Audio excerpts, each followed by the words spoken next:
I hope you are all having a wonderful Thursday. This is Trisha with Insectopia, and I've been chatting with Susan in the chat box. We were talking about what type of insect we wanted to sketch today, and we talked about a tree cricket not last time, but 2 weeks ago. And I figured we should go ahead and do that. That should be fun. Here's the thing. This tree cricket was collected, I actually collected this one at home, in Michigan back in 2008. So, I collected this tree cricket a long time ago, 14 years ago. So, there is something that happens with tree crickets. This tree cricket was a very beautiful kind of lime green color when I collected it. But our specimen has now lost all of its color. All right. When we zoom in and we actually check out the specimen, the wings are pretty much clear, see-through, and all of that green color has faded into this beige, light beige color. This is a fairly familiar color to me as an entomologist because pretty much all grasshoppers, crickets, praying mantids, any of those insects that are bright green will eventually fade to this kind of blah, faded yellow beige color. Our tree cricket does have a little bit of a darker color on its head, its pronotum, and its abdomen.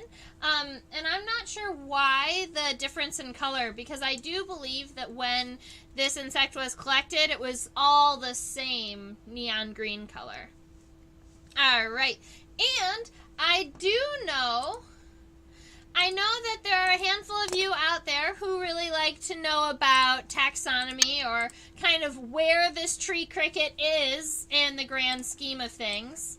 So if you are going to give yourself a little taxonomic tree over in the corner of your nature journal, the order that we are in is Orthoptera. That includes all of the crickets, the katydids, the grasshoppers. Crickets, katydids, grasshoppers, and any of the other smaller families like the pygmy grasshoppers and the lubber grasshoppers and Jerusalem crickets. All of those things are in the order Orthoptera. All right. The tree cricket is in the family Grylidae. Grylidae is the family for order Orthoptera. Yes, all of the jumpy, singy things. I love it. True story. Family Grylidae is the family for pretty much all of what you can imagine is kind of the basic cricket. Your field crickets, your house crickets, and your tree crickets are all in this family. Now, the oddball crickets... Sorry, my camera froze. I will fix that. Just give me a moment. I made a funny face. There we go.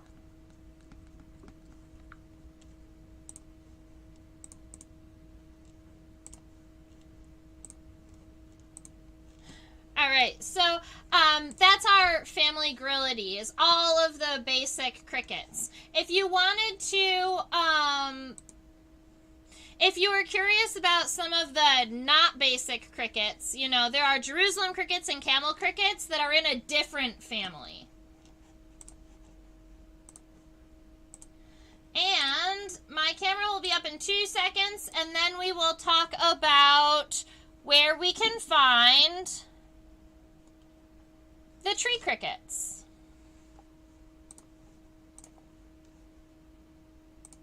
Aha!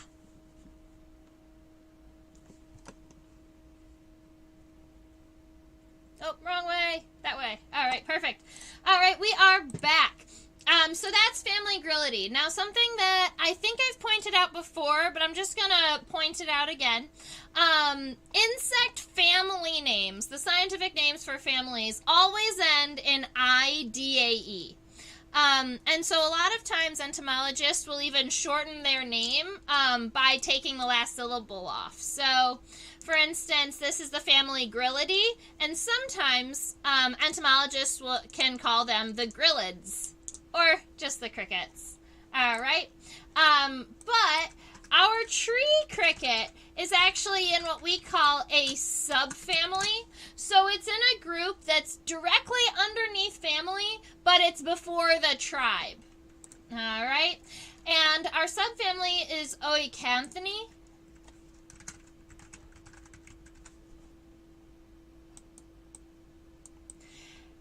And subfamilies always end in an INAE.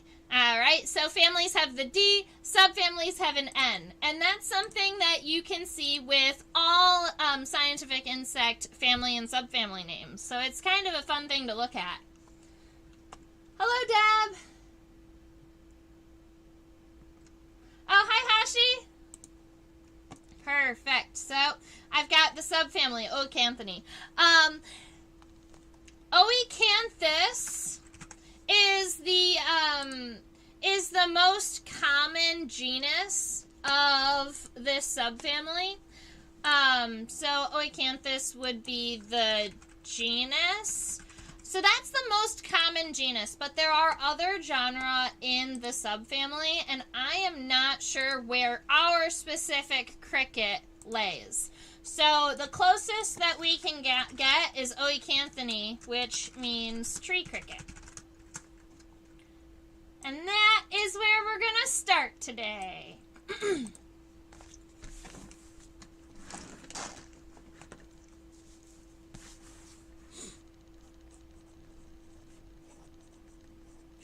So tree crickets are well known for making a high kind of trilly noise in the tree. That's what their call sounds like, is kind of a high trill sound. Sometimes they are mistaken for tree frogs. And it's only the males that have the ability to chirp. So the subfamily is named for the genus. Susan, that's a great question, and it is actually the other way around. The subfamily is named after the genus. So here's something that is kind of interesting, I guess, about insect taxonomy. Insect taxonomy starts at the species level and works its way up. So Oecanthus is not only the most common genus in the subfamily, but it was also the first genus described in the subfamily. And so when you are the first genus described, then that word kind of steps up. So you can take Oecanthus and take off the US and add INI, and you get the tribe that it's in. And then you can add an AE, and then you get the subfamily that it's in. And then you wonder, but why doesn't it make it Oecanthidae to the family level? And that's because the genus Gryllus was actually the first, was the original or the first described genus in the family Grillidae. All right, and so you can actually work a good number of genera up, all the way up, subfamily, family. Like, Papilio are swallowtail butterflies. That's the genus. And Papilioninae is the subfamily, and Papilionidae is the family. They're not, it doesn't start at the family and work its way down. Entomologists describe the species first, determine how closely related the insects are, and then take the first one described and pull that name all the way up and through.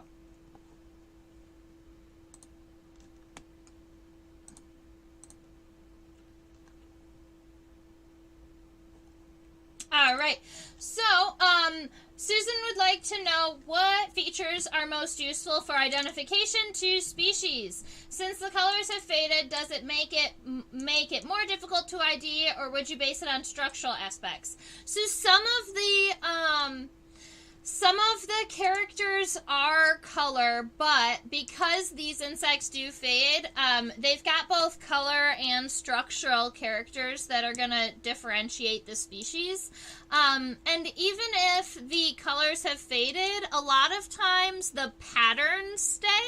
So if you've got light and dark green areas, or like a brown stripe down the center of the head, that brown stripe will fade too, but it's not going to fade all the way down to the palest of greens. So even though all of the colors are faded, you still do get some,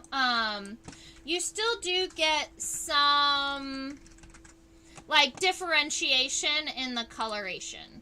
So you can see kind of up here, there are still some darker and lighter spots. Yeah, exactly like that.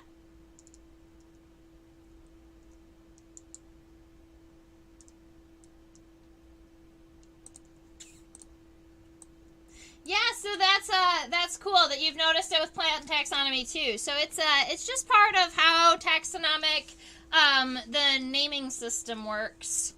So we'll talk about identifying characteristics for our tree cricket.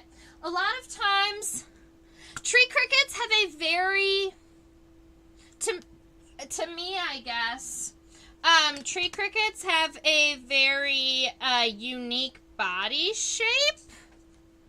Let's see. We're going to get it closer to the camera. There we go.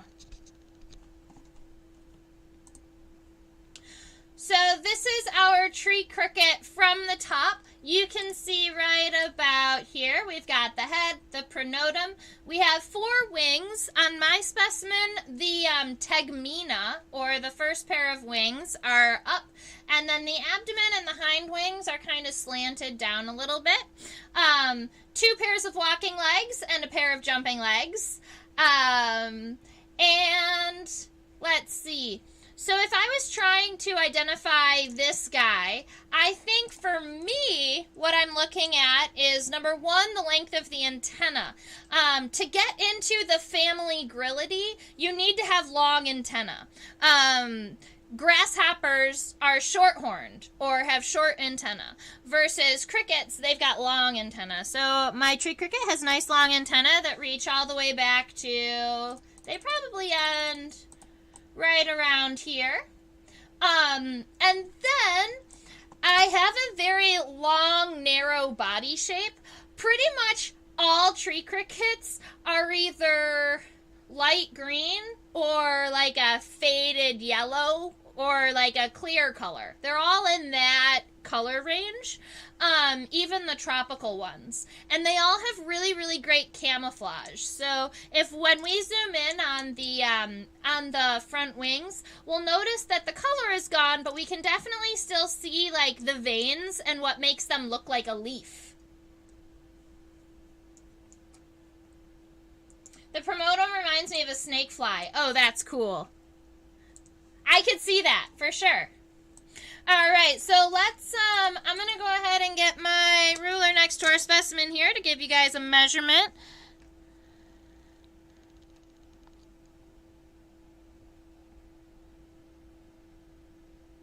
All right, so from the front of the head to the back of the abdomen. Oh, look it. Its abdomen ends up here. From the front of the head to the back of the abdomen, it's less than 2 centimeters. It's probably closer to 1.8 centimeters. But that's because the end of the abdomen is right about up more. Is right about there. So from there to there, it's about 1.8 centimeters. But if I measure from the front of the head to the back of the hind wings, which might be a better measurement.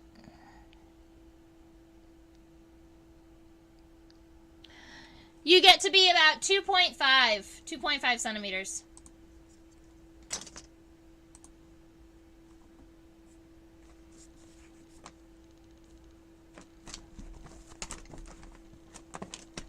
Alrighty. Now, I understand why you think that, why you said that it kind of like reminds you of a snake fly, because it also is kind of tilted. That is something that I wanted to note about this specimen, is that,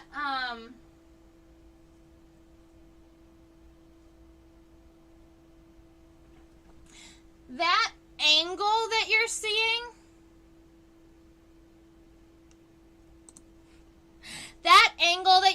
that looks like this, right about where the pin is, that's not how it would look in real life.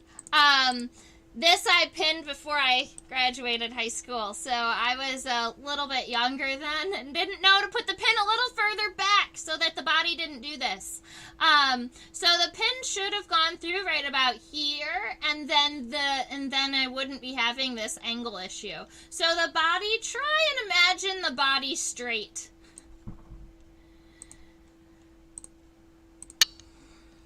All right, so let's get our sketch going. The head is very, I don't know if we've used these words before. The words prognathus and hypognathus.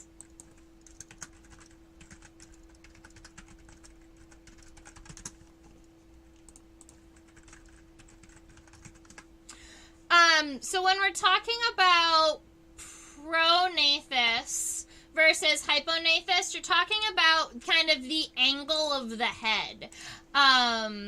This tree cricket has a very forward-facing head, so if I was going to sketch or give my light outline of a sketch here for its head, I would give a flat line here, and then I would make it nice and long and stretched, because all of those mouth parts, they look very forward-facing.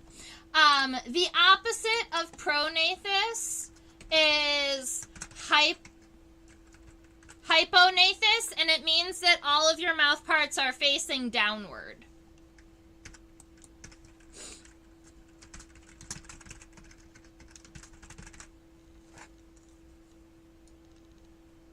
Is that why the forewings are sticking up like that? Yes. Because they are attached to the pronotum. Exactly. And so this is, I guess it's a good example of that. Because if you watch that angle of the pronotum, that follows the angle of what those front forewings. They're called tegmina. Tegmina, it's the word for any front wings of a grasshopper or a cricket or a cockroach or a praying mantis or a walking stick. So any of those orthopteroids have tegmina.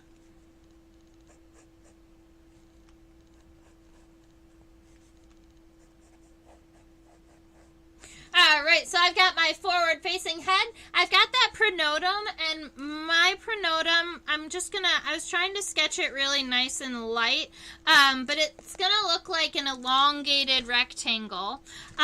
We are kind of rounded up in the front, but we'll be able to add more of that detail when we zoom in. And I'm realizing because of those hind legs, I'm going to move my specimen up. I don't want it to run over to the back of the page. So we're going to do this. Alright, so I've got my head, my pronotum, and then from here, we're adding our tegmina. Let's see. I'm trying to imagine the shapes of my specimen here. So from here at the pronotum, the middle leg and the hind leg, those are still connected to the thorax. And so what I was trying to think is how those are connected. And they are long and diagonal, so like this. This would be the shape for our middle leg, and then probably one more for my hind leg. And if you give them slanted like that, then that already preps them to be walking and jumping legs. And then you know exactly where the thorax is going to end. So you can take that up just a little bit, and then from here to here, that's your thorax. With your pronotum, your middle and your hind segments. All right. We've got those tegmina. Oopsies.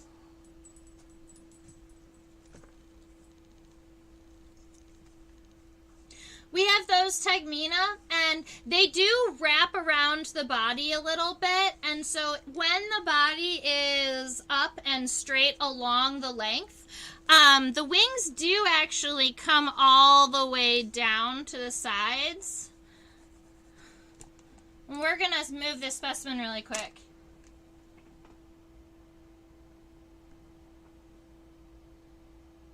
There we go.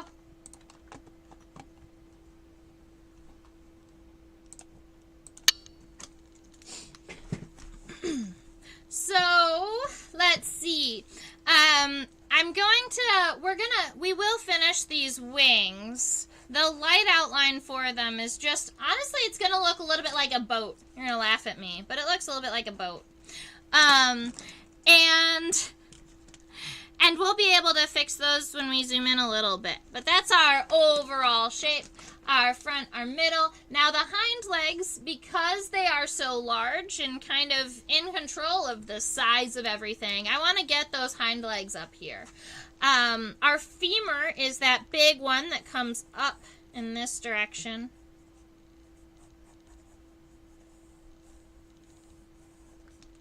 All right, and then our tibia is the one that's coming back down, and we're aiming for about halfway. I think that's about right. And then after our tibia, we have tarsal segments, and those are going to go out in this direction. And when we zoom in, we'll be able to add the individual segments. I'm just trying to get an outline of what we're looking at.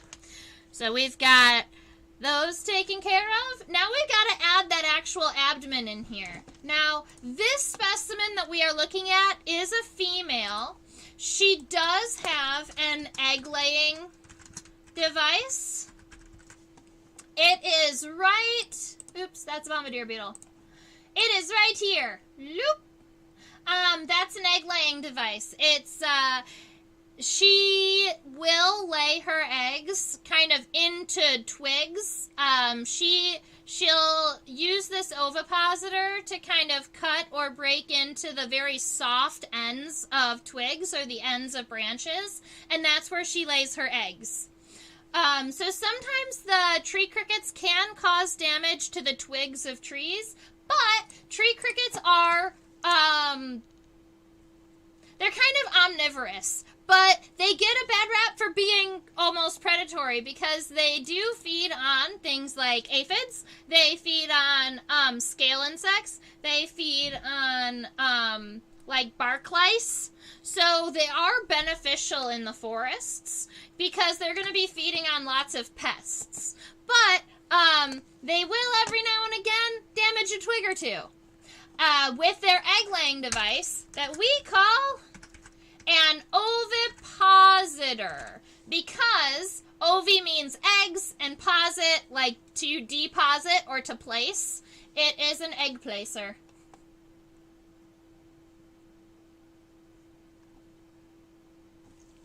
Okay.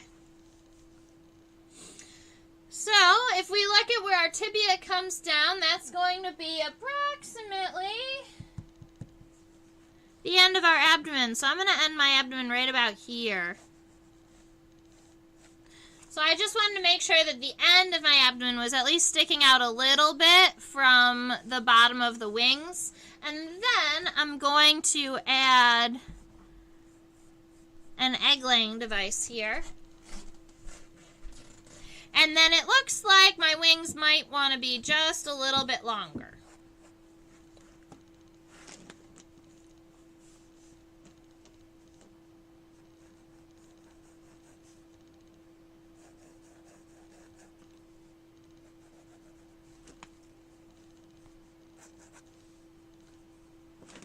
Okay. All right, let's go ahead and zoom in on our, let's go and zoom in.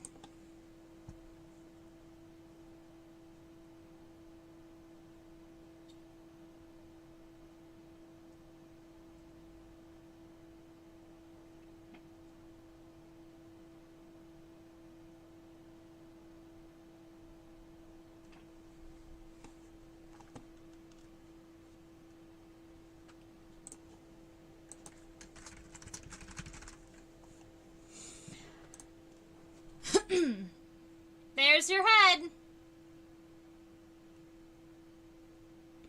So crickets and grasshoppers are really, really good for studying mouth parts because they have kind of the most basic chewing mouth part. They have all of the pieces, and it's something that you can really use to learn from. But we're going to start, let's see, we're going to start at our head. Get my markers out of the way. There we go. Alright, so I made my head just a little bit, I believe, probably too tall. So now that I know kind of the size that the head has got to be, I'm going to go ahead and erase that outline here, and I'm going to give myself a better sketch. So,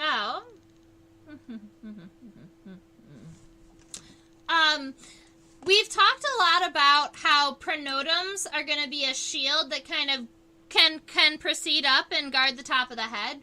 Well, you'll notice, you can see right about here that the head is kind of tucked underneath the pronotum, or the pronotum does kind of extend just a little bit over the head to protect all of those. I assume it would be to protect the muscles between, like, the neck muscles, essentially. But yeah, it's got that shield right there to protect this region.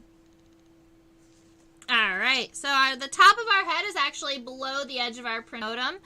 Our tree cricket has very egg-shaped compound eyes. They're going to be approximately right about there. Alright, so we've got some very egg-shaped compound eyes, and then right in front of the compound eye, we have where our antennae are connected. Our antennae are what we would consider filiform, which just means long and straight. So we have an antennal socket. We're going to zoom in on the antenna because it has a really interesting shape of scape and pedicel.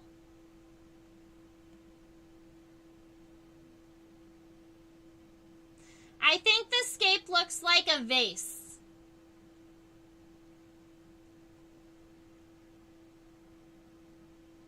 Alright, so when we're talking about insect antenna, the first segment of the antenna is called the scape, and the second segment of the antenna is called the pedicel. So right here, what looks like, I guess it looks kind of like a cauldron.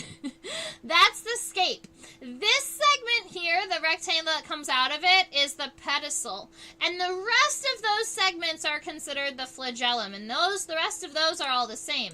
But this is a really good example of why we've given a special name to the first and the second antennal segments. Because not only do they generally have a different purpose, but they also are uniquely shaped and can be distinguishing characters. So after I get my first two, my antenna go about halfway down the length of the wings, or the antenna go down about halfway down the wings. So I'm going to say they're going to come right about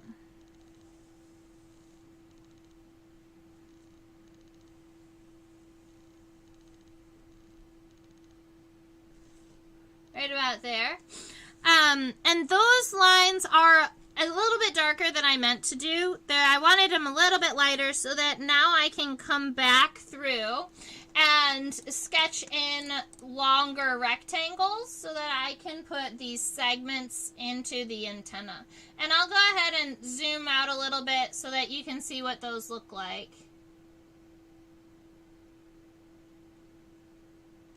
There is some really kind of pretty modeling on the antenna, huh?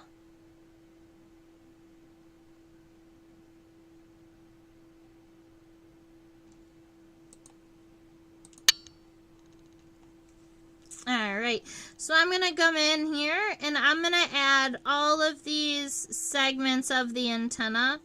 And I think that I made my outline a little bit wide, so I'm just going to make sure that my antenna segments stay within that line. And I will be happy with that. And anything that I would like to fix up a little bit, I can always do that when I'm coming back with pen, admittedly. Let's see. I have about 40 sketches finished for my coloring book that I've been putting together. And I've chosen the final 10 now. So now all that I have to do is get those last 10 inked and then get them kind of together into the book format.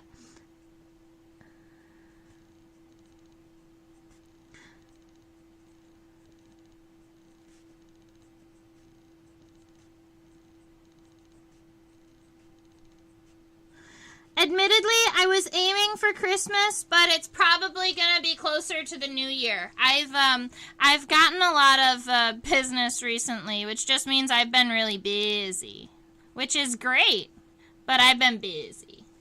All right, so we've got those antenna segments.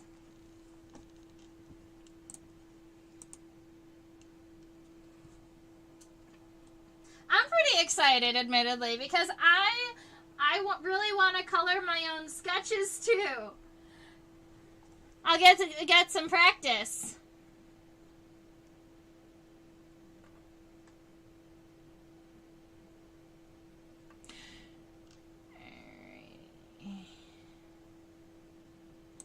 Alright, so we've got those antenna figured out. We have the compound eyes all sketched in.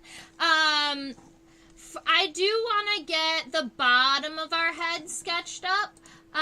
Let's see. We're going to start from right about here. And we're just going to make this arched line come straight up. There are mouth parts that are going to be coming out, protruding from underneath this line. But that's fine because this is the overall kind of the bottom of the head.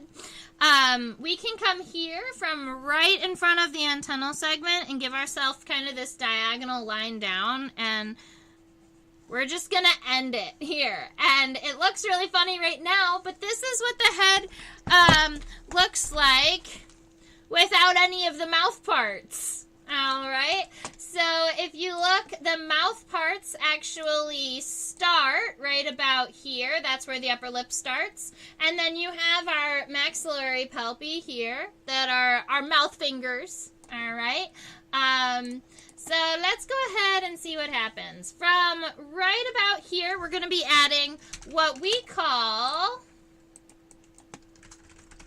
the labrum, which is the upper lip of the tree cricket. So it's going to be kind of shaped just like this right off of the top. If we were looking at this cricket head on, it would be kind of like a D shape where it was flat on the top but rounded towards the bottom. Right after the labrum, we are going to have our mandibles. So right about here, you can see coming down, it almost looks like a triangle. That is the side or the edge of the mandible because they're wide at the base but narrow at the tip. It is an omnivore, so it does eat leaves and soft buds and things like that, but loves to also eat aphids and lacewings and all types of soft-bodied tree insects. All right, the next one down is what we call the maxillary, and a lot of times you don't see much of the maxillary except for the maxillary palps. Those are the long ones.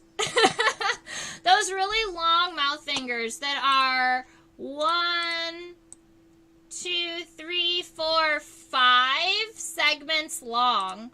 Those are what we would consider the maxillary palps. They are connected to the maxillary, but that's just the piece in between the mandible and the lower lip.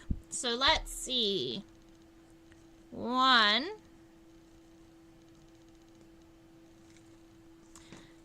Yikes. That's not the right shape. My eraser is running out. I need more eraser.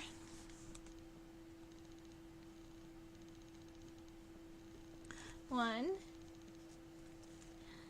2, 3, 4, and 5. All right. And I'm going to widen my mandible just a little bit so that it makes, it fills in this space a little bit better. So that's our maxillary pulp. Now we also have what we call a labium, which is the bottom lip. And on the labium, you have labial palps, which are those 2 short palps on the bottom. They're right here. They look like, from here, they look about 2 segmented. Let's see. Oh, right. There's something funny happening with these guys. I was going to show you them.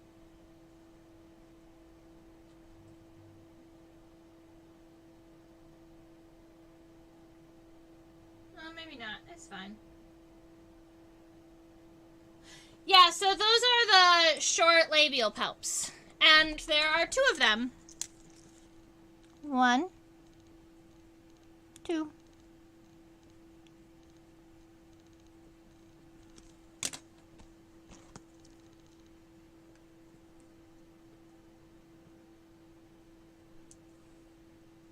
Susan would like to know if I'm going to do more inking live. I can, if you would like.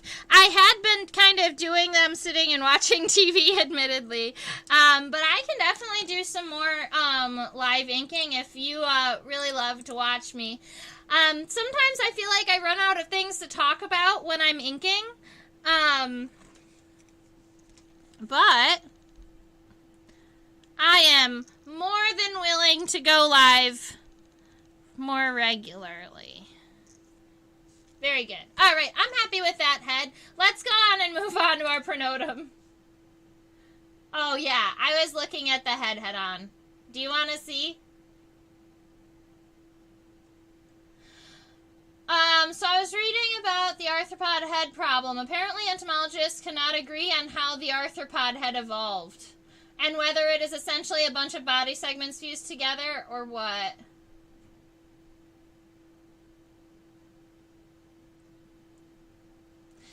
Yeah, exactly. We don't know exactly what happened, but the entomologists that I have spoken to personally, most of them believe that insects developed from an arthropod very similar to a velvet worm that had different series of legs with different functions, and then those legs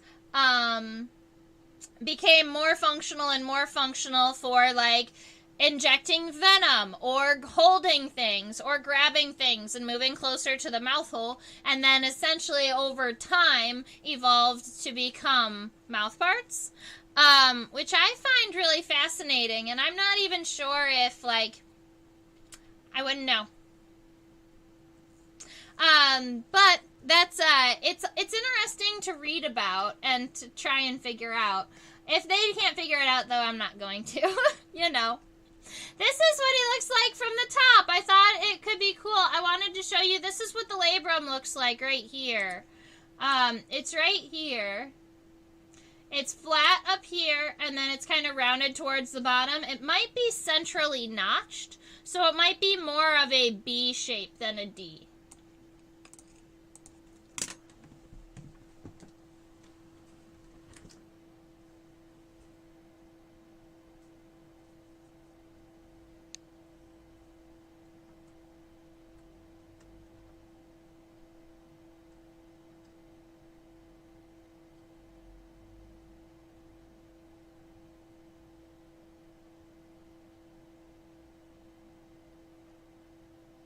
Alright, so we are looking at the pronotum.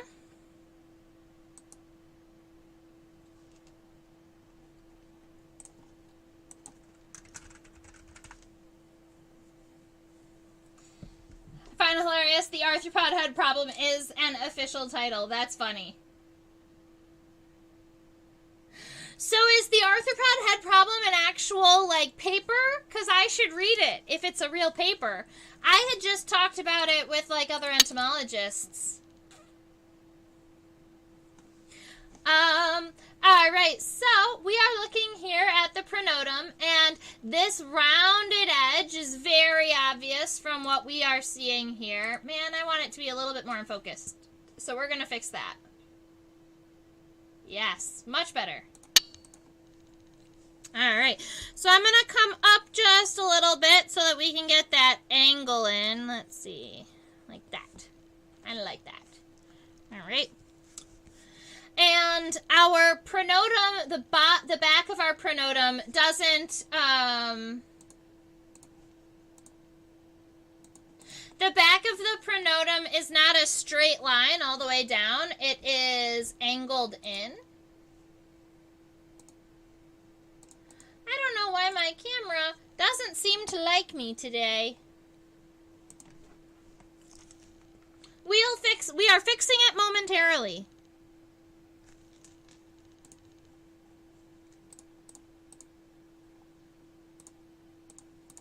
Me, myself, and I. We. Alright, let's get our pronotum sketched in here. It's angled inward, like this.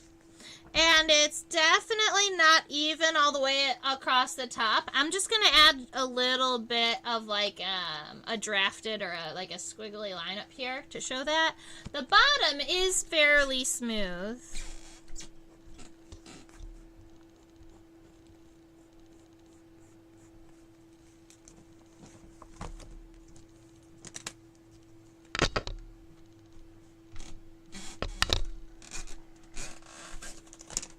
That's pretty. I'm liking him so far.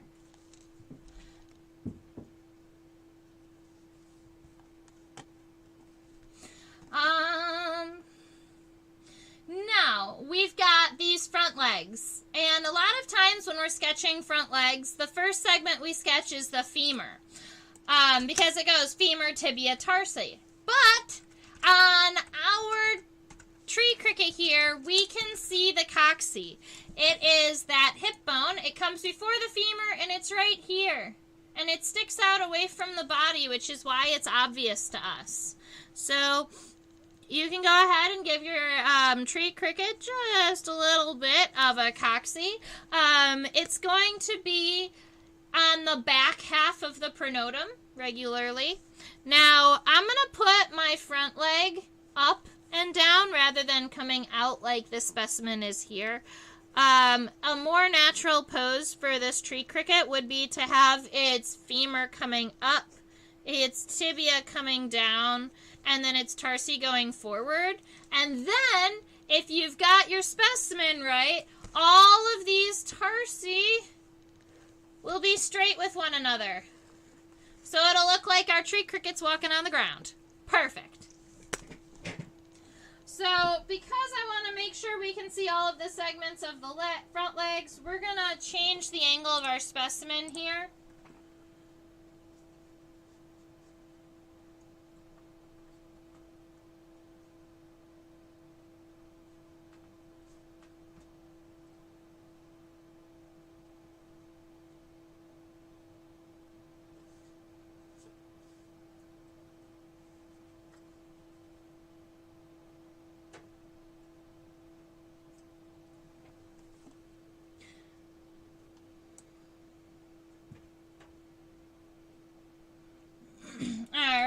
got the femur is really just a long, thin rectangle. There's not a lot happening on the femur. The tibia is not exactly straight. It has this little bit of a curve in it. So let's see.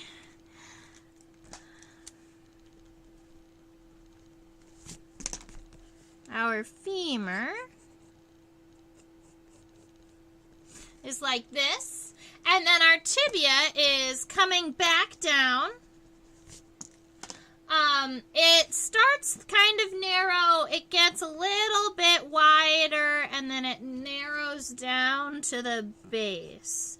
And so if you've got a little bit of that curve happening in your leg, then you'll be doing something right. Ha ha ha. Alright, let's go ahead and zoom in on those tarsi, because I couldn't get the femur and the tibia into the same shot as the tarsi. Looks like we've got 3 tarsal segments. The first one is a long, thin, rectangular shape here. The second one is this kind of cut angle. And then the third one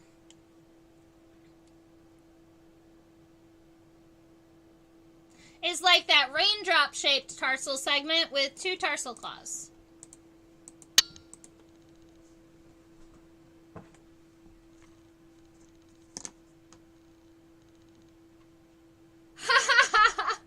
Oh, that's great!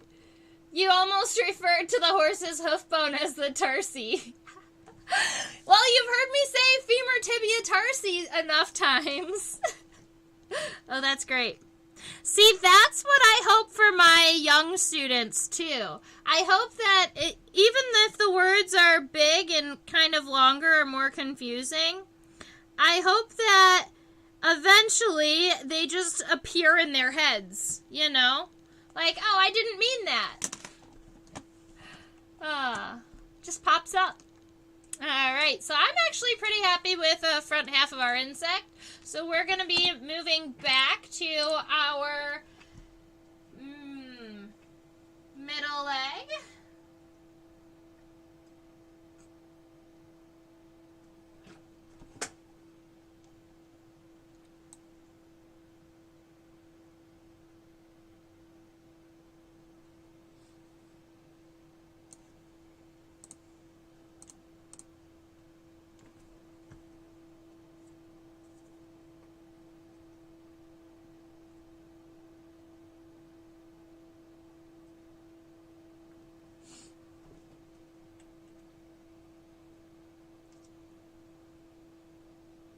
There we go. We're getting somewhere.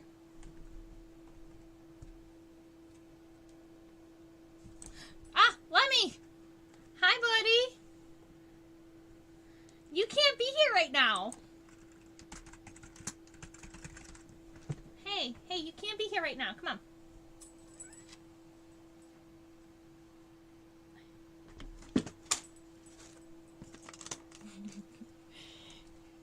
Did you hear him meow, too?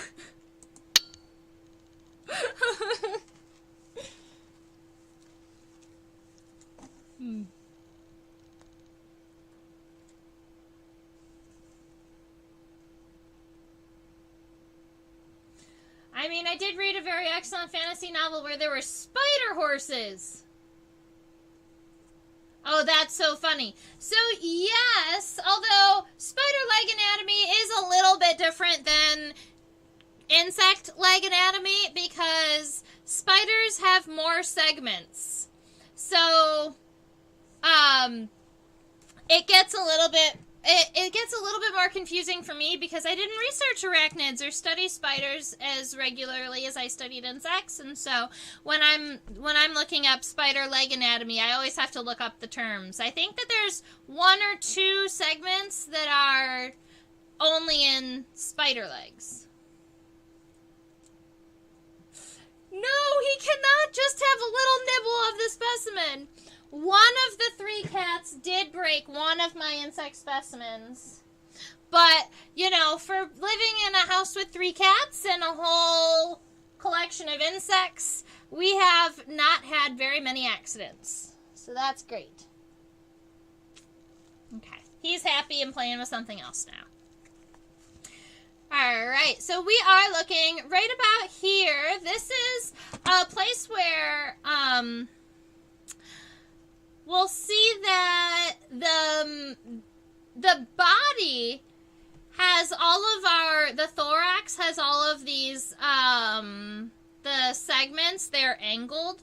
The wings are connected to the pronotum, and I accidentally connected them way back here. So our wings... I left Terry in the way. All right. Our wings are actually going to connect right here on the bottom of our pronotum. They're going to come down towards the edge of the body because they actually do wrap around the body. And then they're going to come back up.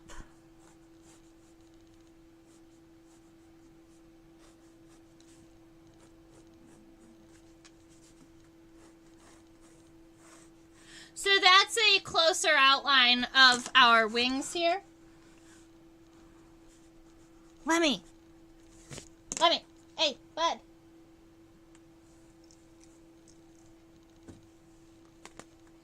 I have to throw him a piece of paper, maybe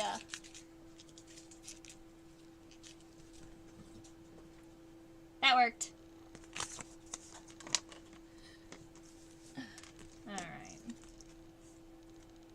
So our middle leg is going to be going backwards along with our hind leg. Our middle leg has a very similar shape to the front leg.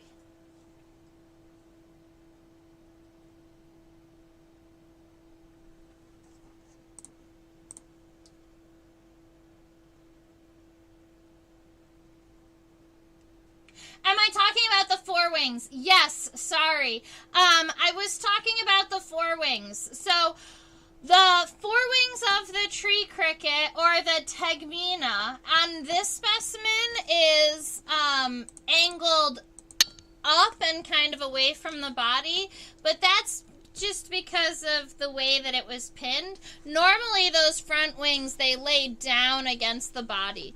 In fact, they not only lay down against the body, but they curl around the body. So that's what I was trying to point out, was that the edge of the wing right about here to about here is actually curled over the edge of the body and not just on top.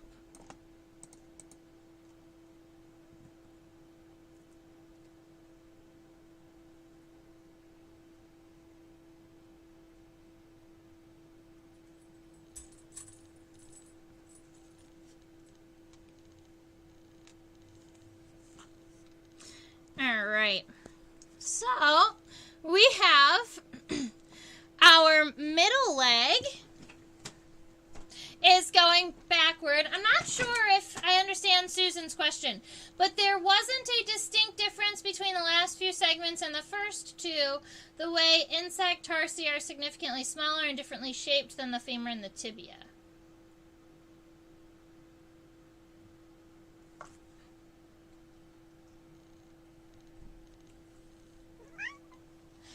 Yeah, so I believe we would have to look up the names of the spider leg segments. I'm sorry. All right. So let's see.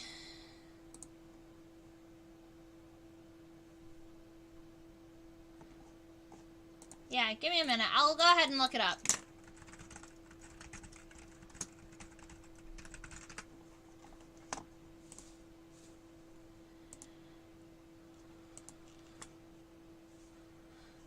Coxa, trochanter, femur, patella, tibia, metatarsi, tarsi. All right, so insects and spiders both have a coxa. They both have a trochanter, although the trochanter is not as readily seen in insects as it is in tarantulas and other spiders. Then femur. Between the femur and the tibia, a spider is going to have a patella, kind of like a knee, whereas our insects don't have a patella, or at least most of them don't. And then with spiders, you just call them tarsal segments, and they can have a variety of different numbers of tarsal segments. Whereas in spiders and tarantulas, it just goes tibia, and then metatarsi, and then tarsi. And they're each one segment. So if you count down from the cocci, you have cocci, the trochanter, the femur, which is a big one, the patella, which is a small one, the tibia, which can be bigger, and then the metatarsi and the tarsi. Metatarsus and the tarsus.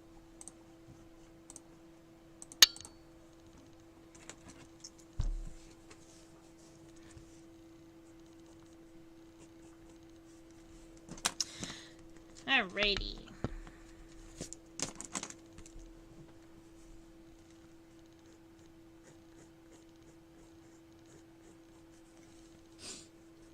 Alright, so our middle leg is going to be coming out right about here. We're going to see very little of this cocci right here. The femur is going to be going up.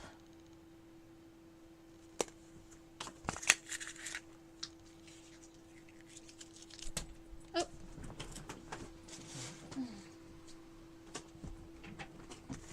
The femur goes up like this. Is going to not be a very long segment. It's not going to be long like the hind jumping leg. So it's only going to come up about the same height as the front leg comes up. So maybe even a little shorter than that. That's fine. And then our tibia is going to come back down, and the middle tarsi are the same as the front tarsi. So we got a pretty good view of the front tarsi. It's a little tricky, so I'm hoping that I don't have to do it this time.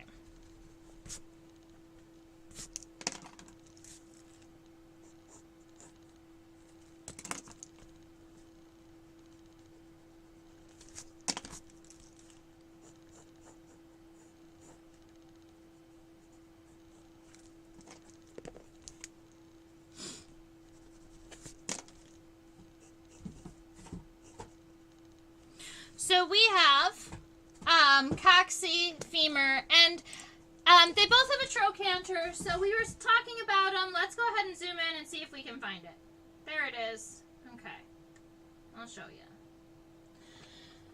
So I will skip it sometimes just because it's such a small segment and you can't see it when you are really far away. But if you see right here, this is the cocci. And then if you look here, this is the femur. But you've got this little almost pizza slice shaped segment here. It looks like it's kind of on the edge. And that is what we call the trochanter. So it does go coxa, trochanter, and then femur. It's just that I don't generally point out the trochanter because it's so small. So it's just right about here. It's a little triangle down here. And it does, if you wanted to keep that in mind, it does help with the angle of your legs. So if you want the femur to go up and your coxa is pointing down, you can just go ahead and give yourself the little pizza shape down there, and then you've got a trochanter. The first tarsal segment is a nice long rectangle. The second one is a short angled square. And the third one is a raindrop shape.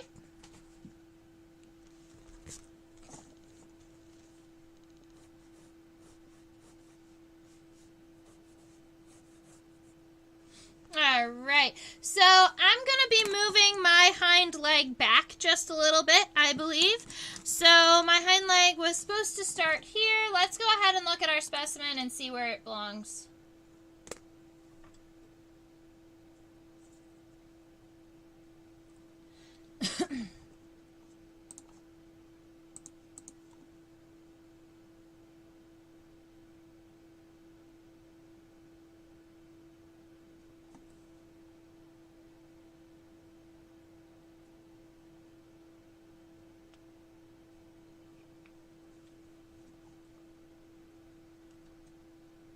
So, Susan, I hope I answered your question about the spider legs?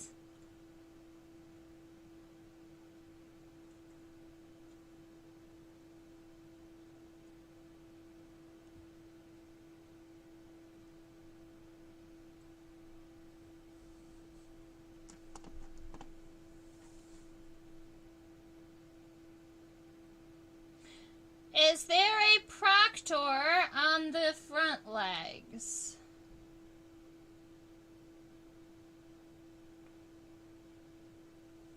A trochanter?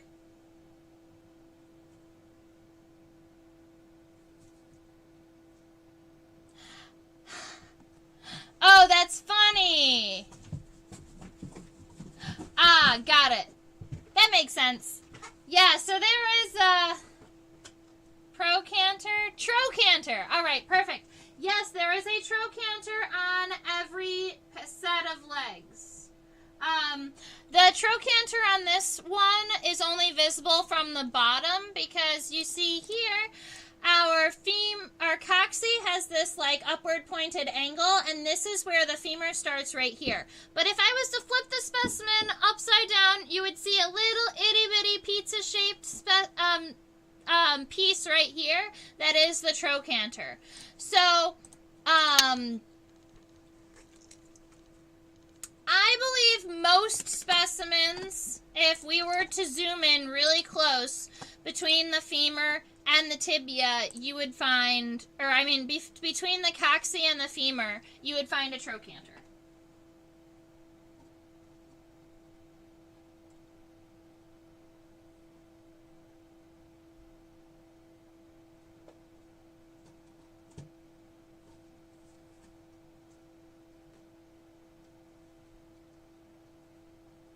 Mr. Lemmy found a box to play in. I'm so proud of him.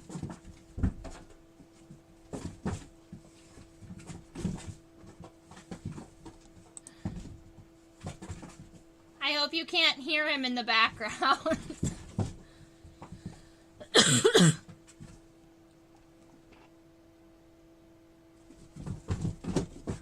So if we were going to zoom in on our hind leg, for instance,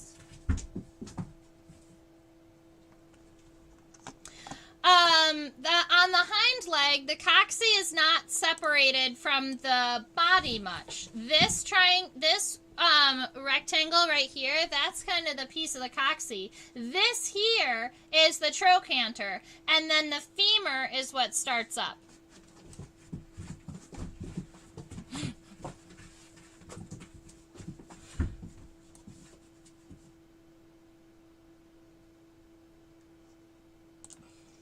Oh, my keyboard is on a shelf.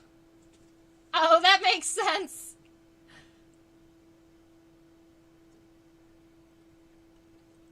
I guess cats feel safe in boxes, just like they would feel safe in a cave.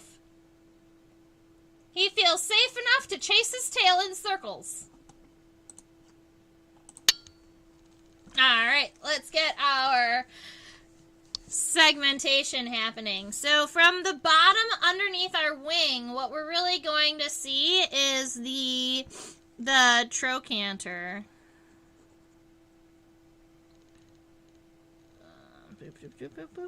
All right, and then the base of our, I like to start at the narrow side and go up to the wider side. So the narrow side up here is going to be the end of our femur. And then it's going to be nice and narrow at the top, and then once it gets closer to the bottom, it gets kind of wide. And that is a jumping leg. Jumping legs have the scientific name saltatorial.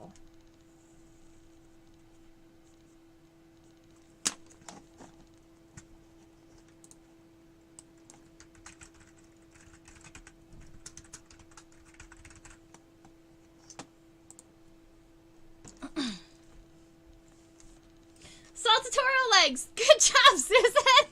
I love it. You guys are so smart. All right, so our tibia is coming down, nice, long, and thin, and very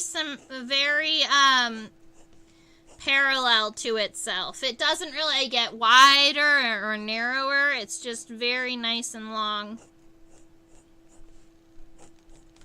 But we're going to have to zoom in and check out the base of this tibia, because I think it's possible that there are spurs.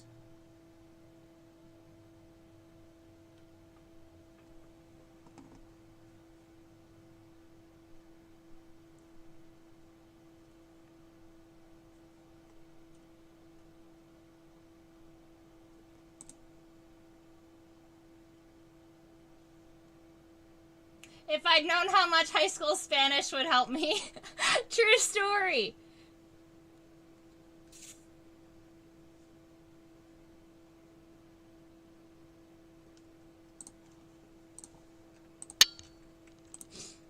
And then I took 3 semesters of Spanish in college, too.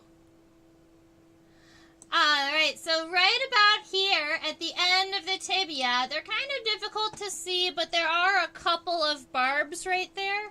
I guess if I zoomed in actually on my microscope, I could show you. Right there. Right there.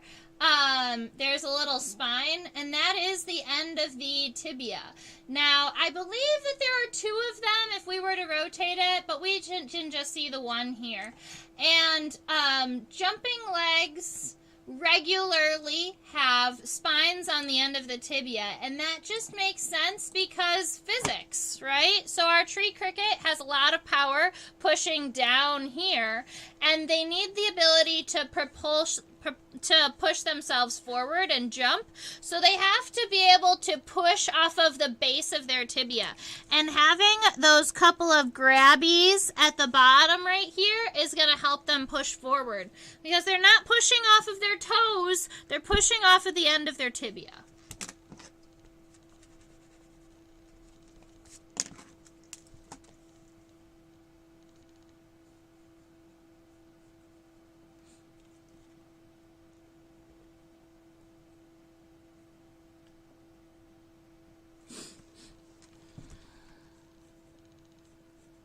All right, so we've got nice long tarsal segments. Our tree cricket is coming together. So now we just have to look at more at those wings and then at the abdomen. But the wings are really where it's going to be at. And we haven't really spent a lot of time looking at these. Look how cool they are. I want to zoom in and check out some of this. Yes, look at how cool they are. So they look pretty much exactly like leaves, right? And this insect used to be a beautiful neon green color, so it definitely used to blend in with leaves. And if we go all the way to the tip of the wings,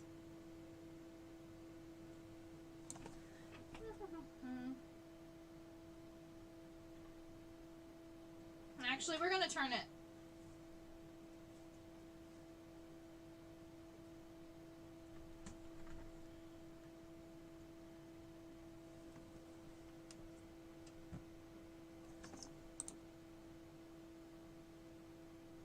Alright, this is what our specimen looks like from the top. This is what the tegmina look like.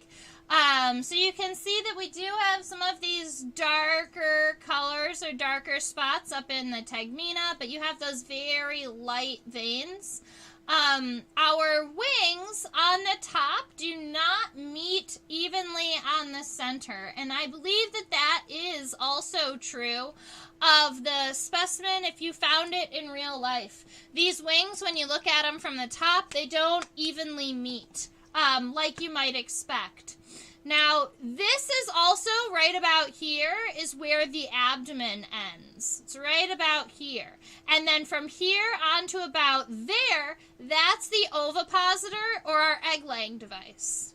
Now, this long brown thing right here that goes all the way out to here, those are the hind wings. Those are the membranous wings that my tree cricket is going to use to fly. And if we zoom in to look at them, they are all folded up right now. Oh, cool!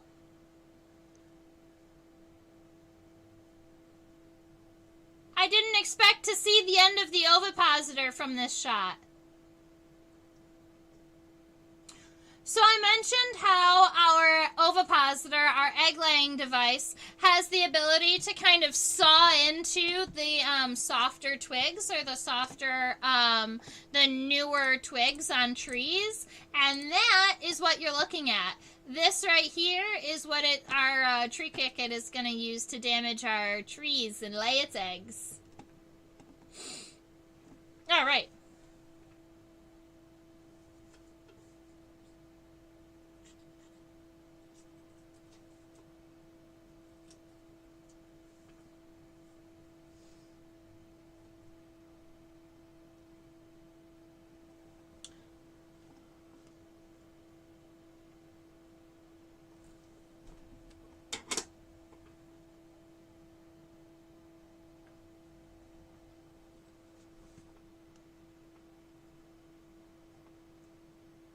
That might be a little bit better.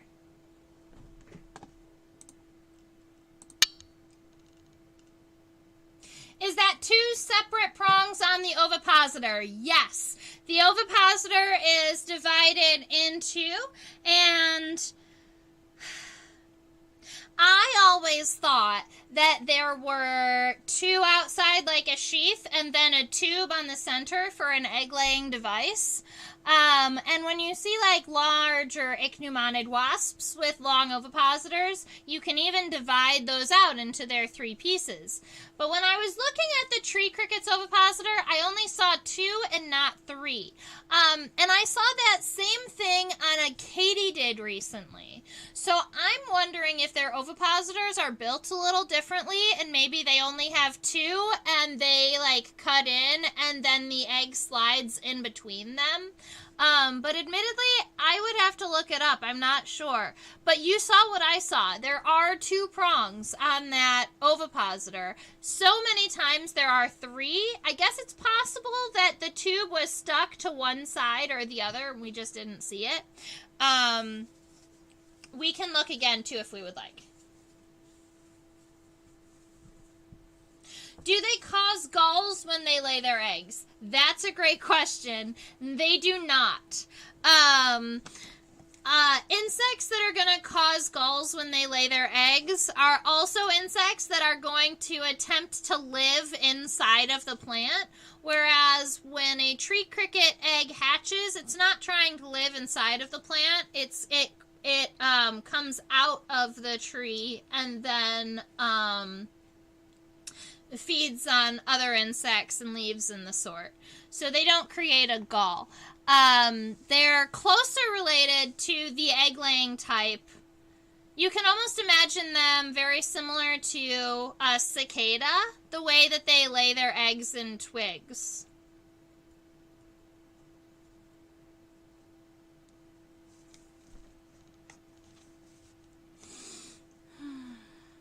So what I think I'm going to do here is I think I made my front wing too long. This is more like a grasshopper front wing. So it's got this nice wide at the tip, and then it becomes narrow pretty quickly. So I think what I'm going to do for my tegmina or my front wing is to narrow it and make it shorter. Because our front wing, we may have noticed, our front wing is about the length of the actual abdomen, whereas the hind wing is longer than the ovipositor.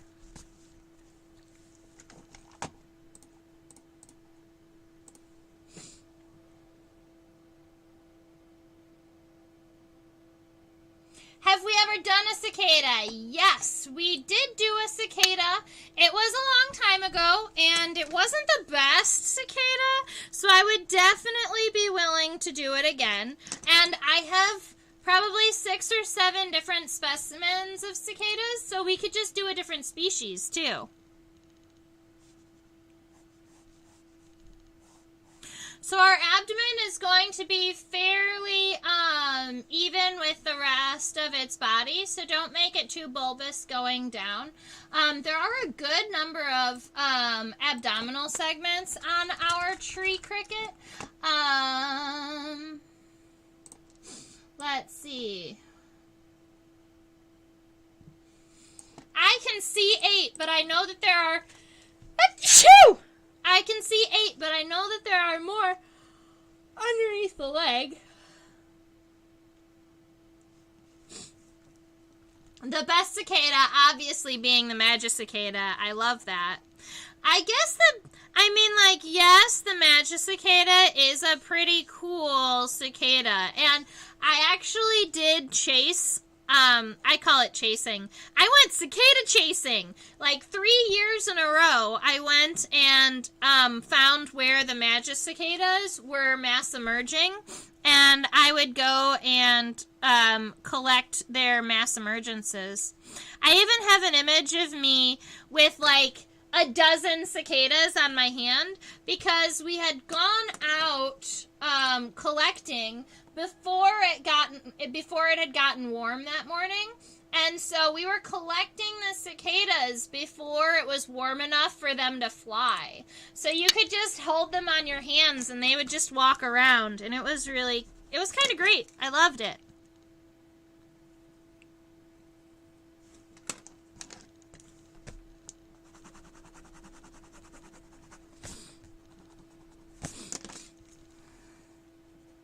Alright, so I'm working on getting my ovipositor correct.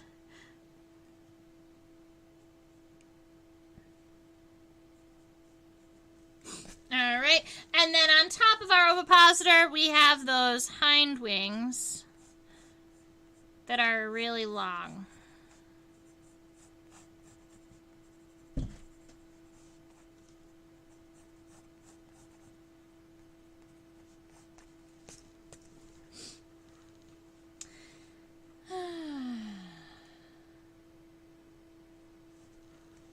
What do you think? How did we do? There's a part of me that does want to add some of the wing venations from the front wing, and there's another part of me that thinks that the texture is just a little too complicated.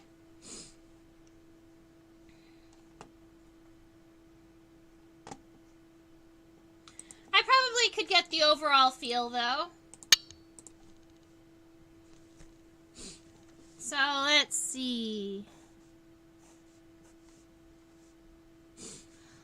A lot of times insects are going to have major veins where their wings have to bend. So right here at the corner of our insect's body, it's going to have a major vein there that'll help our wing bend. So we've got 2 coming out, and then we've got a couple that arch down just a little bit, and then there are connections between them.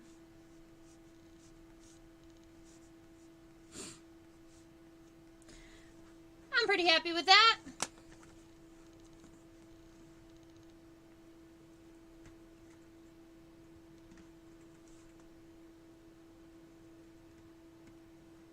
Would like to look at those dark markings from above. I can do that.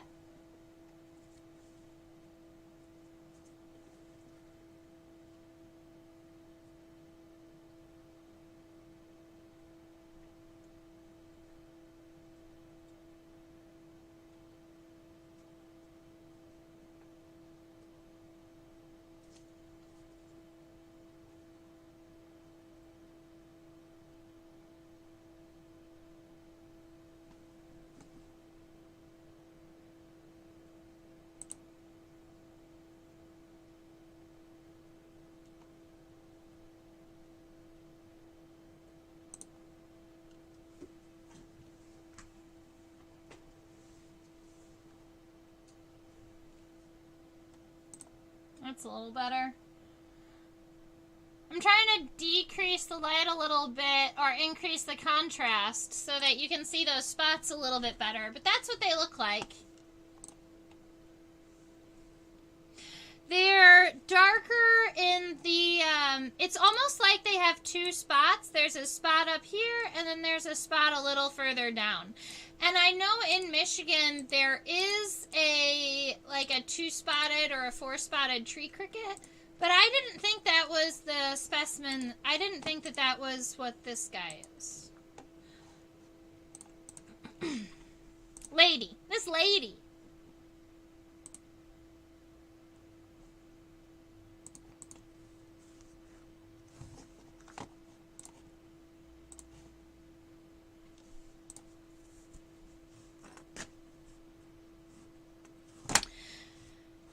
Alrighty, so I think that is our sketch for the day.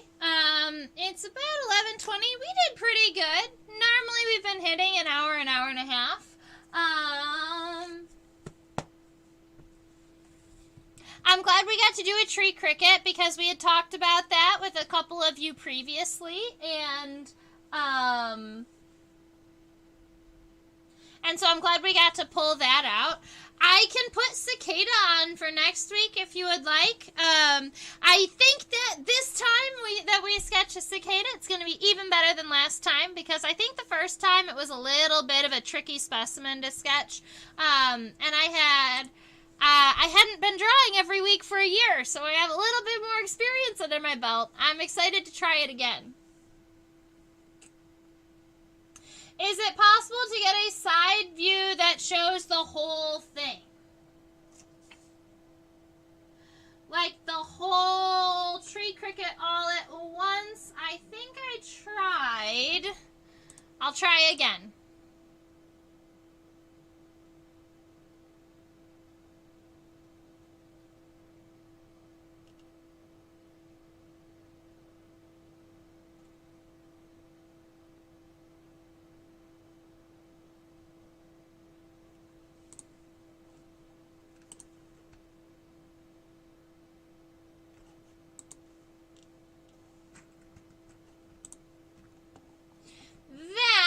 Is about as close as I can get to the whole insect on the screen.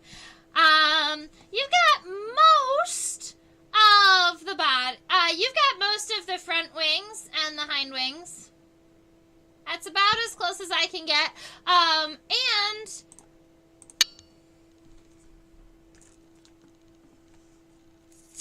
we could put the specimen.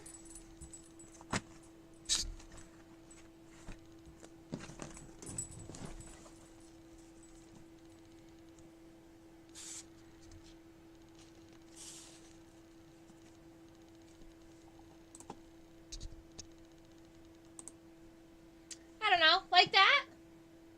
Can I show you your whole drawing? Yes, I can.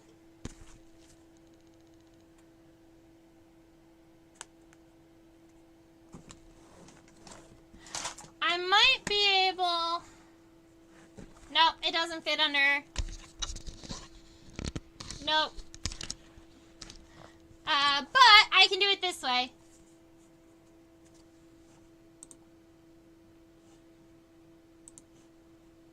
Watch this. Whee!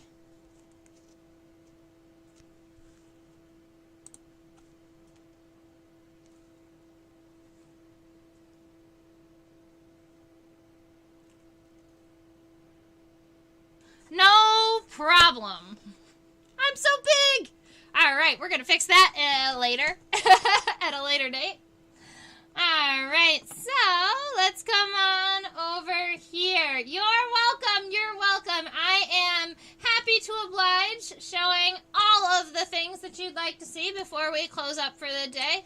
It sounds like we have most of our sketches finished. I have been so enjoying seeing your sketches. A number of you have been emailing them to me, and it has been a whole lot of fun. So thank you so much for sharing with me. Let's see. Let's get to the closer. Ah! You can see my ceiling!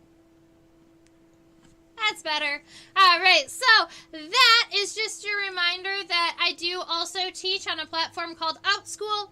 It's for students ages 5 to 8, 9 to 12. I teach a junior bug club, a weekly insect studies, and a scientific illustration class through that program. So if you know a student or there's a student in your life that loves bugs, you can go ahead and share that with them. I also have, obviously, this YouTube channel, so feel free to subscribe. Only the subscribers can chat in our chat room, in our chat box during live streams. That is a link directly to my PayPal to help support my collection. I have new archival ink pens on the way and a couple of other new pins for pinning and a handful of other things that have been essentially sponsored by you guys, and I super duper appreciate it. More new stuff on the way. So if you want to email me and show me your sketch, you can send the email to trisha@theinsectopia.com. I think that's everything. I'm going to be teaching at a library tomorrow, so it's going to be a whole lot of fun over at the Free Library of Philadelphia. I know most of you are not in Philadelphia, but eventually there will be people who hang out in my live stream that are from Philadelphia, and if you want to come and see me, you can see me at the Free Library for the next 3 Fridays. All right. Thank you, and have a wonderful rest of your week. Stay buggy.